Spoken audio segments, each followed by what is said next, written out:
المشاهدون الكرام، السلام عليكم ورحمة الله. نشرة الأخبار نقدمها لكم من تلفزيون دولة إريتريا، نستهلها بالعناوين.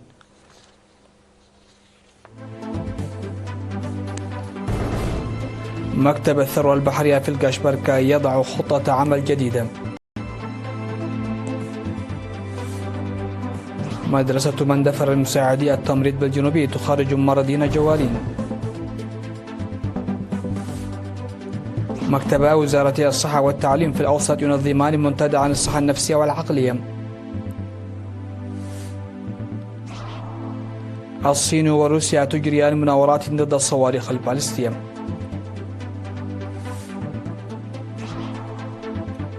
وروسيا ترحب بإنهاء وصفها بالتهديد المباشر في الاستراتيجية الأمريكية. مقاتلات صينية تهدد طائرات حربية يابانية وطوكيو تحتج. أهلا بكم إلى تفاصيل النشرة. عقد مكتب الثروة البحرية بإقليم القشبركة اجتماعا في بارنتو يوم 4 من ديسمبر لتقييم سير برامج عام 2025 ومناقشة خطة العمل لعام 2026. وأوضح المدير العام لقسم الأراضي والزراعة السيد أبو بكر عثمان أن الأنشطة الرامية إلى زيادة وعي المواطنين الذين يعيشون في المناطق المجاورة للسدود بشأن التغذية على الأسماك وفوائدها الغذائية والاقتصادية تسجل تقدما إيجابيا. وأضاف مسؤول المراقبة والتقييم بفرع الثروة البحرية السيد طاهر محمد ومسؤول التخطيط والميزانية بالفرع السيد روبي النقاسي أنه يتم استغلال الثروة البحرية لضمان مصلحة الشعب ونمو الاقتصاد الوطني، وأن تعزيز استخدام الثروة البحرية يعد أحد أهداف الخطة الاستراتيجية. وأشار مسؤول فرع الثروة البحرية بالإقليم السيد برهان التخلي إلى أن الجهود المبذولة في المناطق المجاورة للسدود في القشبركة أدت إلى زيادة وعي المجتمع بشأن تناول الأسماك، وذكر بضرورة تكثيف برامج تربية الأسماك وإنشاء الحواجز لمنع الفيضانات. وذكر حاكم الإقليم السفير محمود علي حروي في الختام أنه وعلى الرغم من تنظيم أنشطة التوعية والتدريب من وقت لآخر، يظل دور إدارات الضواحي مهم للحفاظ على الإنجازات التي تتحقق وتسجيل تقدما أفضل. وأوصى المشاركون المجتمع على تعزيز التوعية والتدريب لرفع الوعي بشأن استخدام الأسماك كغذاء والاعتماد عليه كمصدر للدخل الاقتصادي.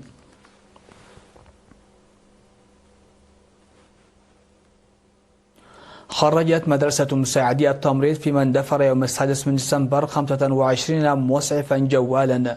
وقال مدير المدرسة الأستاذ برخت في السهاية أن المتدربين قادموا من أقاليم الجنوب والأوسط وجنوب البحر الأحمر، وأكملوا تدريبهم النظري والتطبيقي بنجاح لمدة 6 أشهر.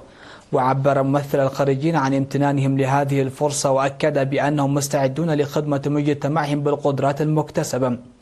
قال المدير العام لقسم السياسات والتخطيط وتنمية الموارد البشرية بالإنابة في وزارة الصحة الدكتور برهان الدبرو، قال إن انتشار المرافق الصحية وصلت إلى 80% على مستوى البلاد، موضحا تواصل الجهود لتوفير الخدمات الأساسية من خلال الممرضين الجوالين في المناطق النائية. وأكد على أن المسعفين الذين تم تدريبهم خلال السنوات ال5 الماضية يقدمون خدمات مرضية خاصة في مكافحة مرض الملاريا والسل. تأسست مدرسة مندفر لمساعدي التمريض عام 2019.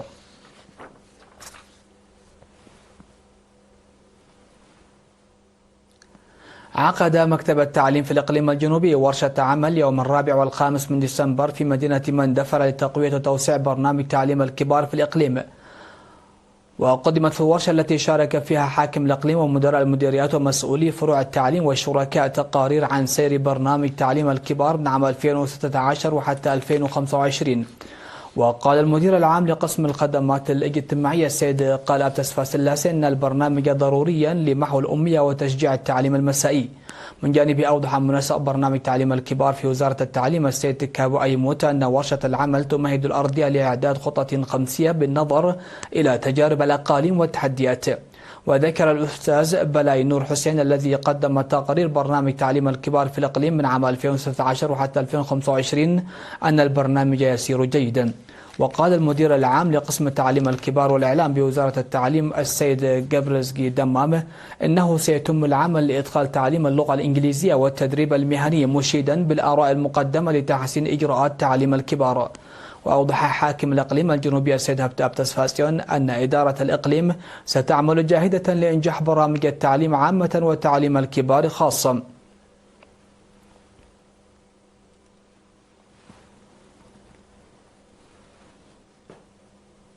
عقد سيمينار للتجار في دبار يوم 3 ديسمبر حول مراسيم وتوجيهات وزارة التجارة والصناعة. ركزت السيمينار على إدارة التراخيص التجارية وتوضيح عملية إصدار وتجديد وإلقاء وتعليق ونقل واستعادة التراخيص التجارية بموجب المرسوم رقم 125 لعام 2002.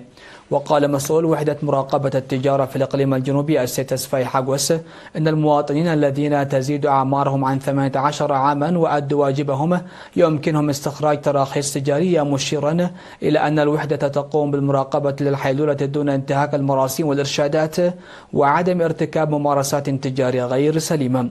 وذكر بضرورة تحديد التراخيص التجارية في مواعيدها المحددة وأن تكون مخصصة للأنشطة المسموح بها فقط.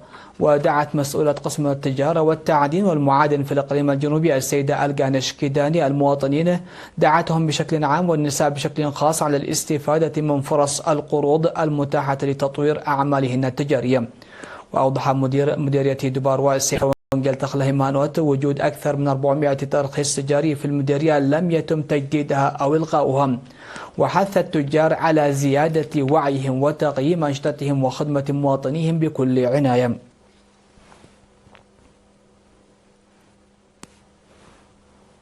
نظم مكتب وزارة الصحة والتعليم في الإقليم الأوسط منتدى من الأول وحتى 5 ديسمبر حول الصحة النفسية والعقلية، شارك فيها 177 معلما ومشرفا ومسؤولا في مكتب التعليم في مديريتي ججرت وجزبند.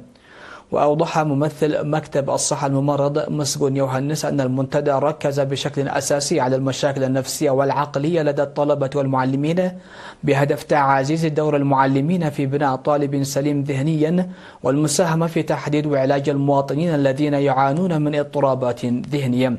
ودعا المعلمين إلى التحلي بالمسؤولية في الفصل الدراسي وفي التعليم لأن تأثيرهم على تنمية النضج الفكري للطلبة ليس بالأمر السهل. وقال إن ظاهرة الأمراض العقلية أصبحت مثيرة للقلق على مستوى العالم، داعيا المعلمين وأولياء الأمور على المساهمة من خلال تعزيز علاقاتهم.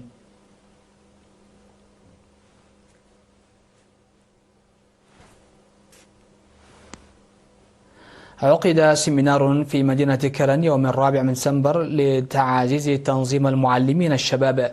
وقال مسؤول الشؤون السياسية في الجبهة الشعبية للديمقراطية والعدالة في إقليم عنسبة السيد ملو تسفى مريم، قال إن من الأهمية بمكان للشباب عامة والمعلمين خاصة إدراك ومنح الأولوية للأوضاع في العالم والمنطقة والتسلح بالعمل والمعرفة. وقدم شرحا واسعا حول سياسة إريا في العدالة الاجتماعية والاعتماد على الذات والبرامج التي تقوم بها في أوساط الشعب بالارتكاز على الوعي وسياسة الاحترام المتبادل والشراكة مع الدول الشريكة. ودعا المعلمين الشباب على تعزيز وعيهم وتنظيمهم للمساهمة في البرامج الوطنية. ويضم تنظيم المعلمين الشباب في مديرية كرن الذي يؤطر المعلمين الشباب الذين تتراوح أعمارهم بين 18 و40 عاما، يضم حاليا أكثر من 1200 عضو وعضوة.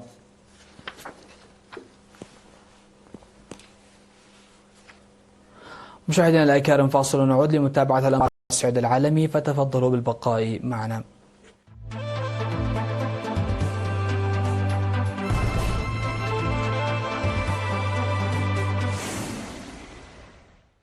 أهلا بكم على الصعيد العالمي. كشفت وزارة الدفاع الصينية عن إجراء جولة ثالثة من المناورات مع روسيا بشأن التصدي للصواريخ البالستية.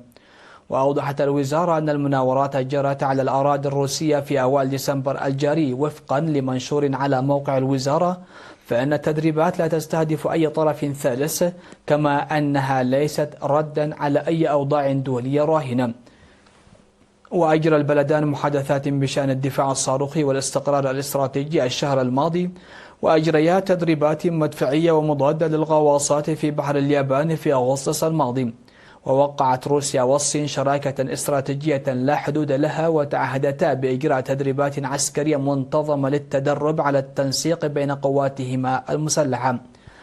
وعبر البلدان عن قلقهما إزاء خطط الرئيس الأمريكي دونالد ترامب لبناء درع مضاد للصواريخ يحمل اسم القبعة الذهبية، وعزمه المعلن استئناف تجارب الأسلحة النووية بعد انقطاع دام أكثر من 30 عاما.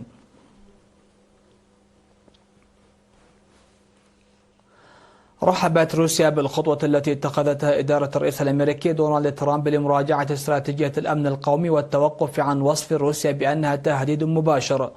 وقال المتحدث باسم الكرملين ديمتري بيسكوف لوكالة أنباء تاس الرسمية إن الوثيقة المحدثة حذفت الكلمات التي تصف روسيا بأنها تهديد مباشر.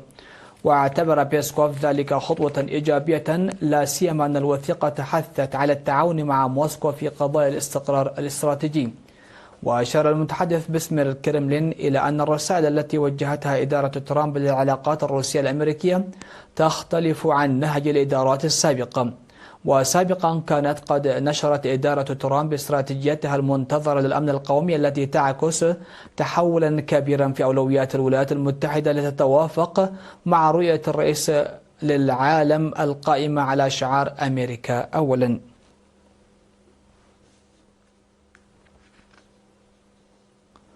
قال وزير الدفاع الياباني شينجيرو كونزومي إن مقاتلات صينية وجهت الرادار الذي يتحكم في إطلاق النار إلى مقاتلات يابانية فوق المياه الدولية بالقرب من جزر أوكيناوا اليابانية في واقعتين منفصلتين وصفهما الوزير بأنهما خطيرتان. ومن المرجح أن تزيد المواجهات حول الجزر القريبة من الأراضي المتنازع عليها التي تطالب بها كل من اليابان والصين من حدة التوتر بين الجارتين. وتوترت العلاقات بالفعل بعد أن حذرت رئيسة الوزراء اليابانية من أن اليابان يمكن أن ترد على أي عمل عسكري صيني ضد تايوان إذا هدد أمن اليابان أيضا. وذكرت اليابان أن الطائرات الصينية من طراز جي 15 الضالعة في واقعتي انطلقت من حاملة الطائرات الصينية لياو نينغ التي كانت تقوم بمناورات جنوب جزر أوكيناوا إلى جانب 3 مدمرات صواريخ.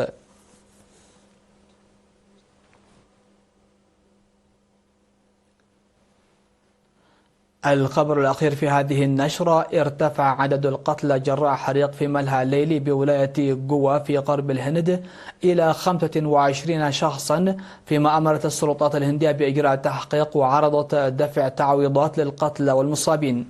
وأمر رئيس وزراء ولاية جوا برامودا ساوانت بإجراء تحقيق قضائي في الحادث بأكمله لتحديد السبب وتحديد المسؤولية عن الحريق الذي اندلع في قرية أوبورا، مضيفا أن 6 مصابين في حالة مستقرة ويتلقون الرعاية الطبية.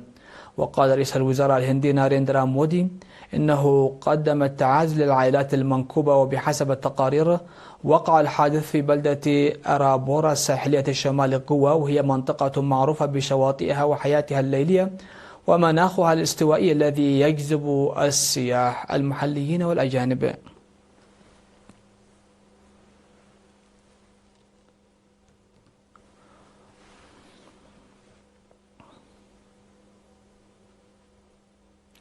مشاهدينا الأكارم، ختاما لنشرة هذا المساء إليكم أبرز ما جاء فيها.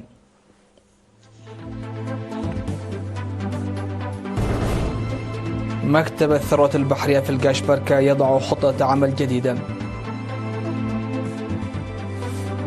مدرسة من دفر لمساعدي التمريض بالجنوب تخرج ممرضين جوالين.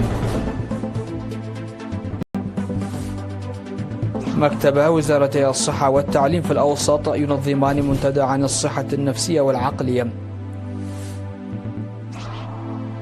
الصين وروسيا تجريان مناورات ضد الصواريخ البالستية.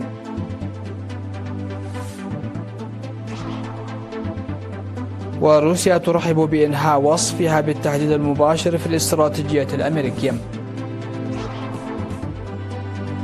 مقاتلات صينية تهدد طائرات حربية يابانية وطوكيو تحتج. انتهت النشرة، شكرا لحسن الإسماع والمتابعة ودمتم في أمان الله.